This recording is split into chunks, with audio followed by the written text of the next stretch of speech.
Hey, this is Russell back again with today's episode for Civilization 5.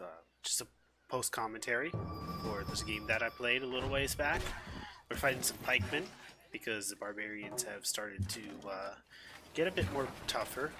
And of course, we have our own unit of pikemen that we promoted them. And yeah, at this point, we're getting to the point where we aren't really going to be settling any new cities anytime soon. Um, if we wanted to, we could. If we like really wanted to, but at the same time, we can also just go ahead and let our happiness grow our cities, if that makes sense. Um, so what we're trying to do right now is getting our cities up to the much higher pop and improving all the improvements, building all the buildings, so that our cities become more efficient and contribute more to the overall like pips and everything of the empire. We already are much larger than anyone else, really, having conquered our neighbor and also expanded into probably some of the best land that is around us.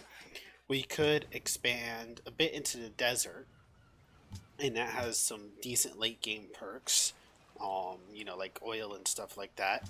We can also expand into the northern coast of Egypt because for some reason, at least this game, Egypt has not focused on the coast, but they have decided to go off into, I guess, the mainland of Africa a little bit.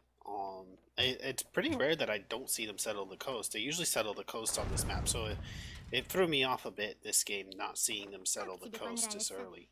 And so that's an option as well. I could also colonize the north coast of Africa. I could also colonize the north of the Black Sea. But really, at this point, it's a whatchamacallit, a Prince game. So there isn't really any need to like secure the territory from these people because they're not going to settle as fast as they would say like in a deity game. And also, it'd be nice to build up these cities and make them a bit more efficient too. As of now, the cities in Asia Minor are only just like starting to really contribute back all like the culture and science and everything that, you know, uh, for the everything, and it'd be nice to just make them more efficient too. So we aren't really going to see much expanding. We are going to see some exploring. We're also going to see some missionizing or missionarying or prophesying, actually, because it's a prophet. Um, we are going to try to spread our religion a bit, and not too much exploring at this point. It's pretty hard to explore the map when you're one of the Mediterranean nations. If you are something like Spain or France, where you have access to both the Mediterranean and the Atlantic, you can pretty much get everyone. But if you're locked into the Mediterranean or locked into the Atlantic, then it is pretty hard to explore and find everyone. Uh, if you settle your cities right, you can get like Germany to do some pretty good exploration as well. But other than that, like France and Spain are the main factions that are like in a spot where they can just discover everyone, and everyone else is kind of hard to discover. Um, yeah. So you got buildings being built, Colosseum, because we're trying to keep our happiness up. We're at 6 happiness right now. We want to make sure that our happiness goes up and stays up so that we can keep growing the pop in our cities. As soon as our happiness isn't up, then of course we have to live with the fact that live without growth for a while. Um, we do see a lot of Assyrian workers just like kind of walking on through here, and we don't want to like capture them or anything like that. We just want to leave them be. And we see a Keshik of the Mongols. The Mongols AI in like Prince is not the best from what I've seen. Like they tend to not like tech very well. They just focus on their area. Like in other games, like like on higher difficulty levels, the Mongols can do a bit better, but not in Prince difficulty. So I don't expect them to do too much. However, securing them as our religion is going to be huge, especially if we can keep them our religion until like the late game and have them like vote for our religion to be the world religion and so on and so forth. Um, it would get us that one step closer to getting a diplomatic victory. Diplomatic victories are usually the easiest to get in this game, but it's a little harder to get in this map. So you are probably going to go for a cultural or science victory before you go for that in this game, or even just a conquest victory, which is, you know, entirely within the realm of possibility. At least I could, if I wanted to, like at this point in the game, focus on just conquest and try to start expanding into Europe and all of that. But at this point, I'd rather go a bit more inward focus. And yeah, we do have a unfortunate circumstance with that warrior being right next to our great general. And that's painful to see. And I'm panicking here as I see it.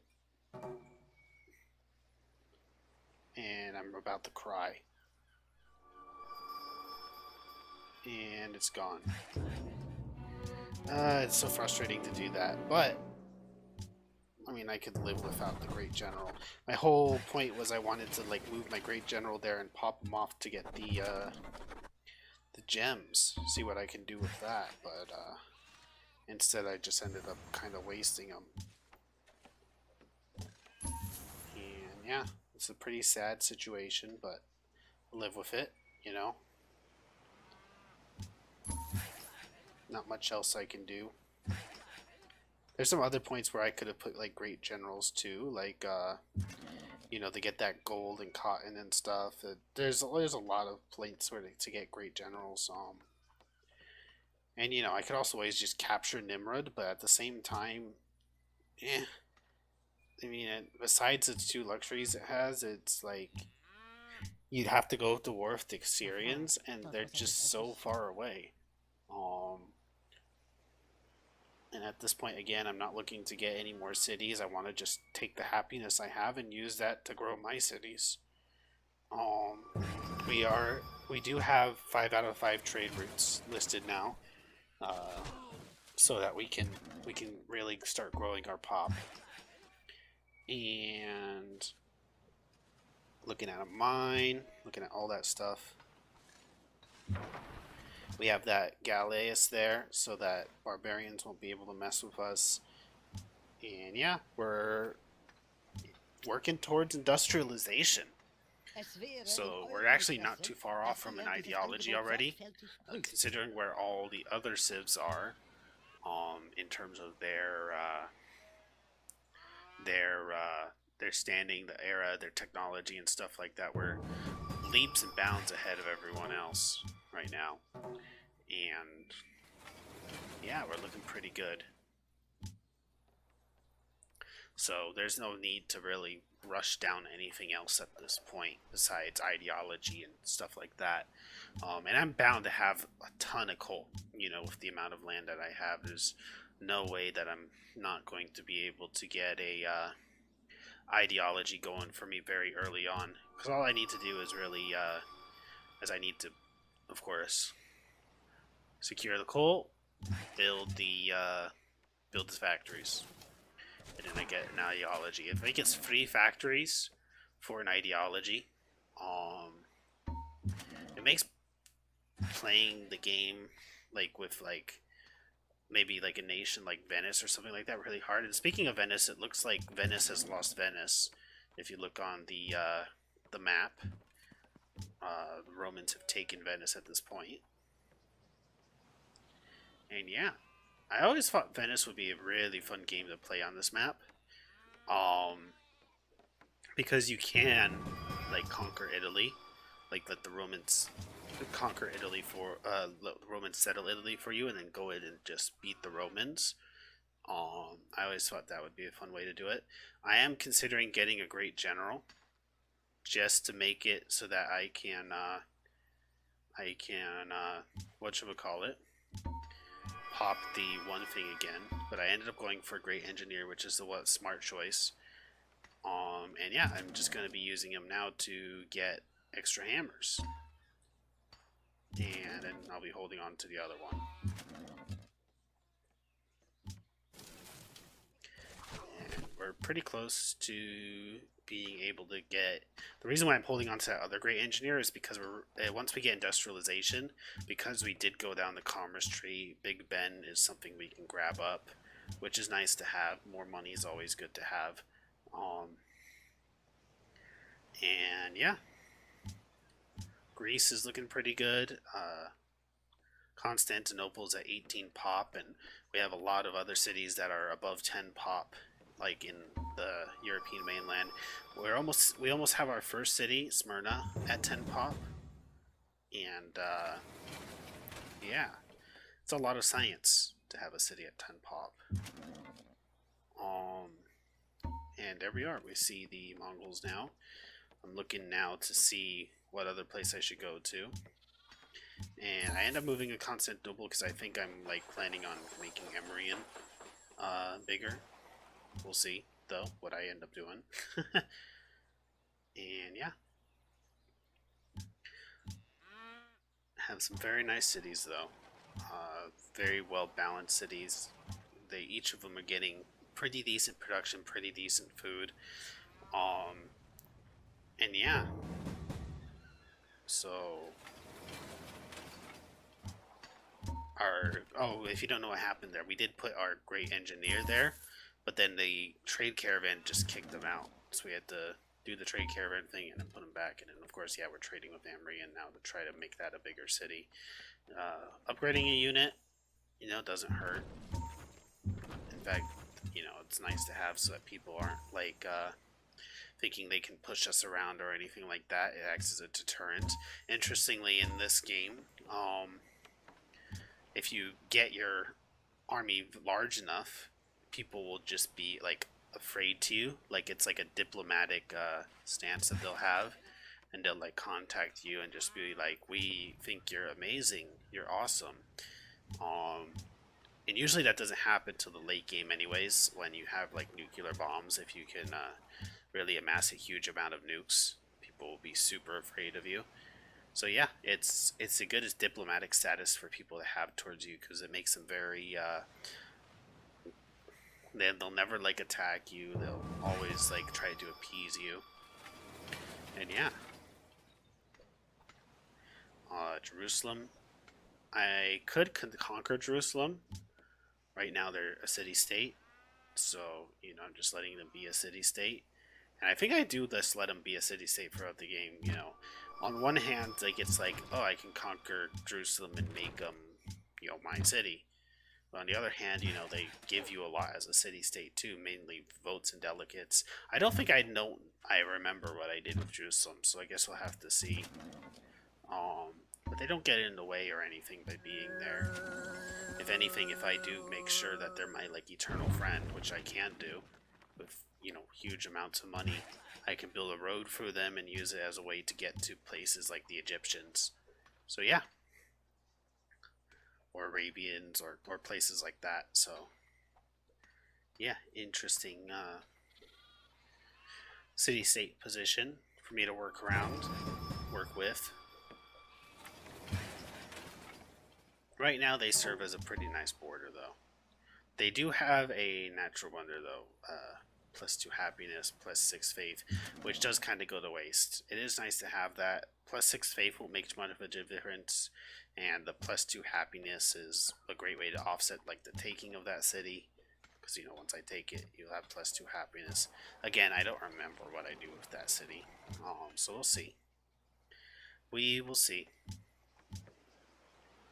Does plant the seeds of a bright future. And it's important to reject every friendship offer you get so that you stay neutral in the world. I think I spoke this before. We finally discovered the Egyptians. It took us forever to discover the Egyptians because they didn't build a city on their coastline like they should. Very stupid of them.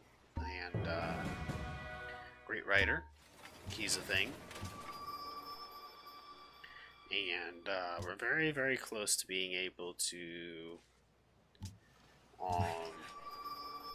get the Big Ben. Next turn, tech will finish, and then we'll be able to use our great engineer to rush it.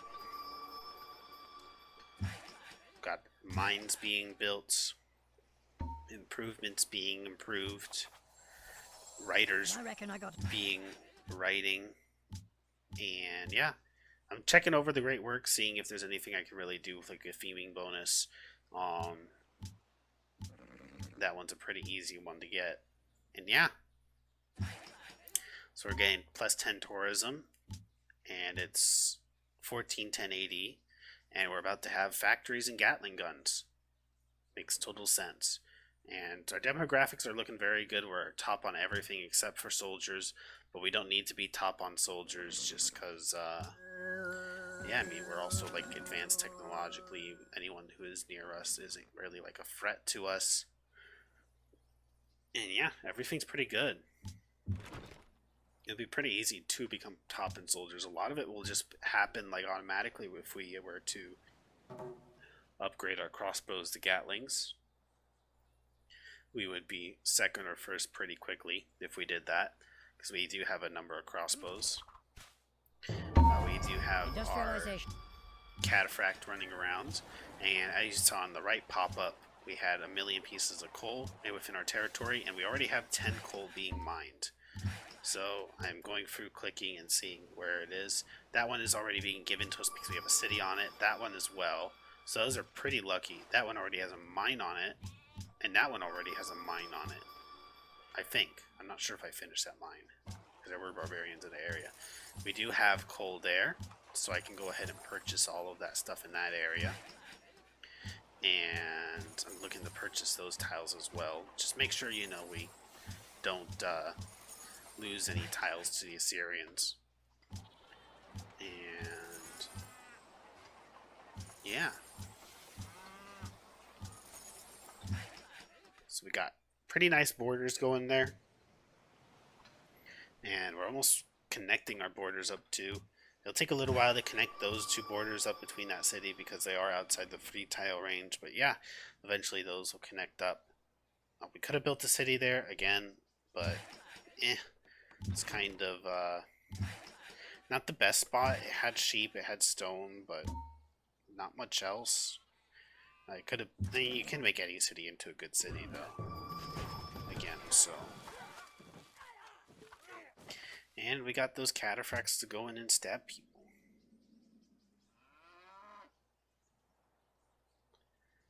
Got some pretty nice places within the Mongol Empire. They have quite a lot of just citadels sitting there.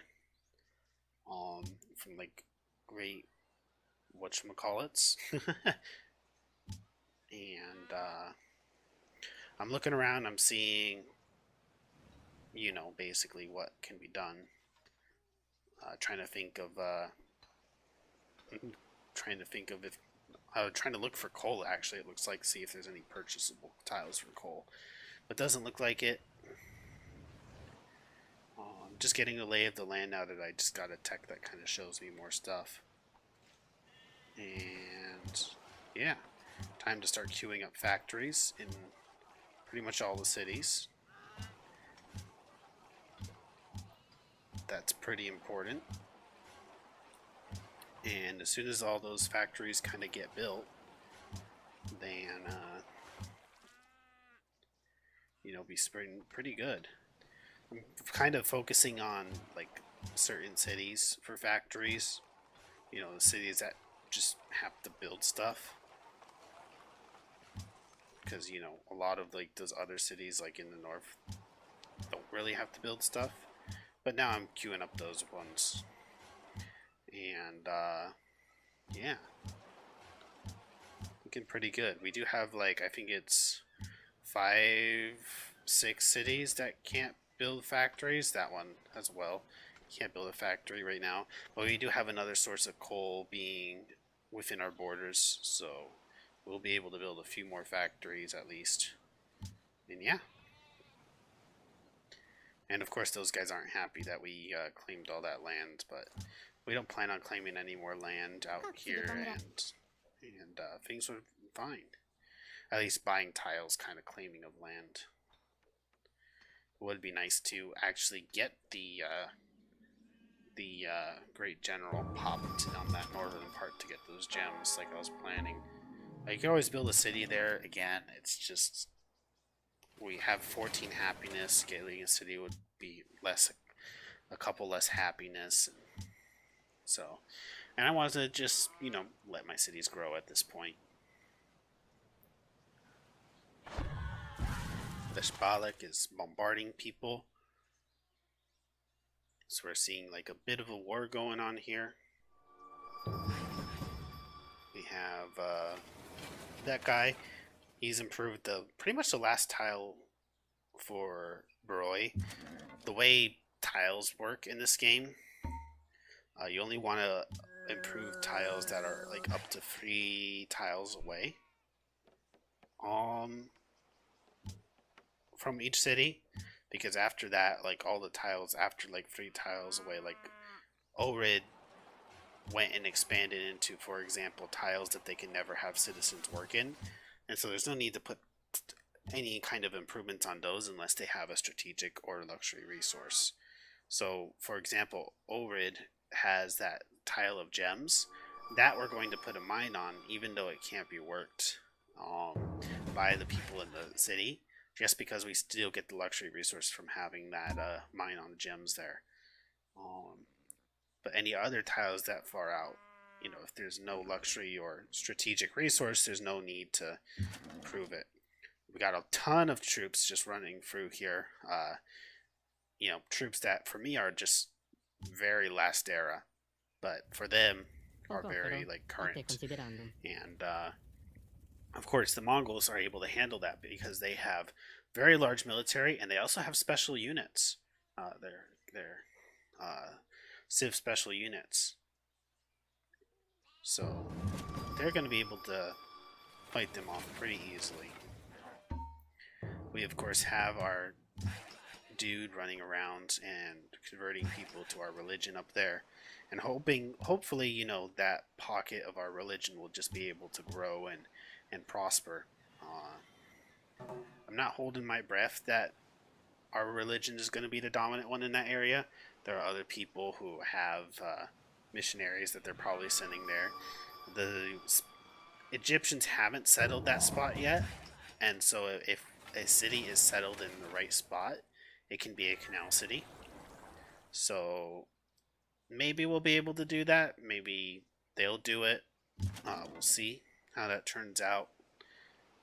And basically what a canal city is since it's only one tile, it allows you to one tile between one body of water and another, you're allowed to pass your boats through it from one ocean to the other. And that tile is the only tile you can settle that would allow you to bring your boats from like the Arabian or like the Red Sea and all of that to the Mediterranean.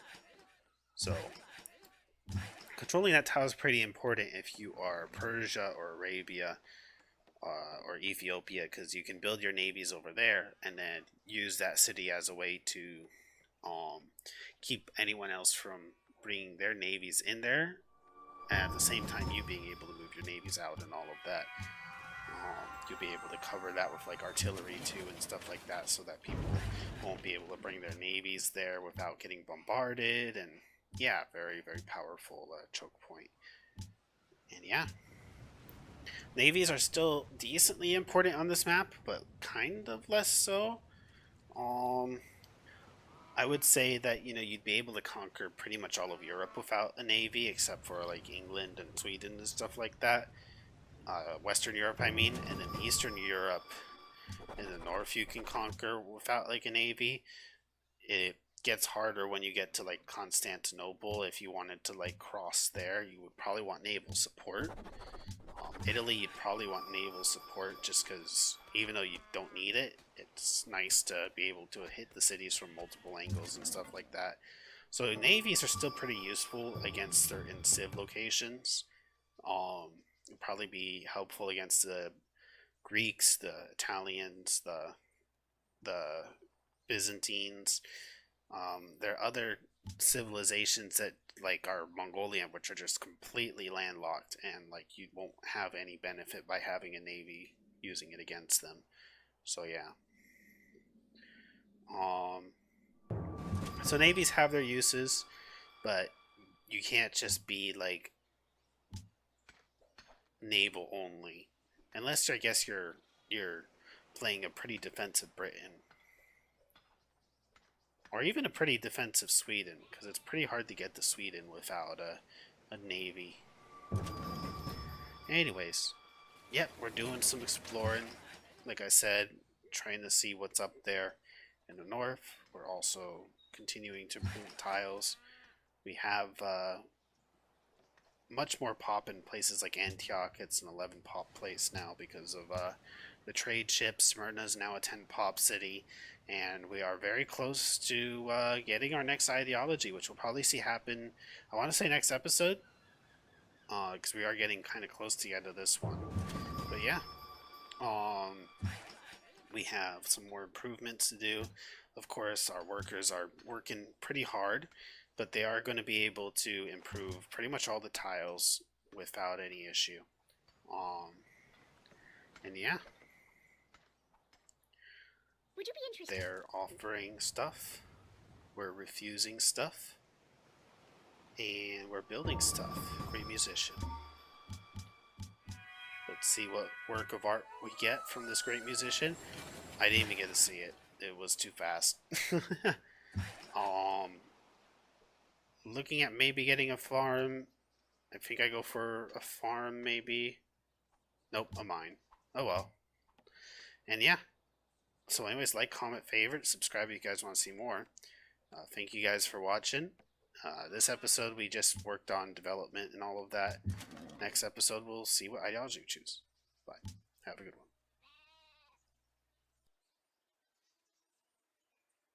one. Like, favorite, and subscribe if you guys want to see more. Always interested in your feedback down in the comment section. You guys have a good one. God bless.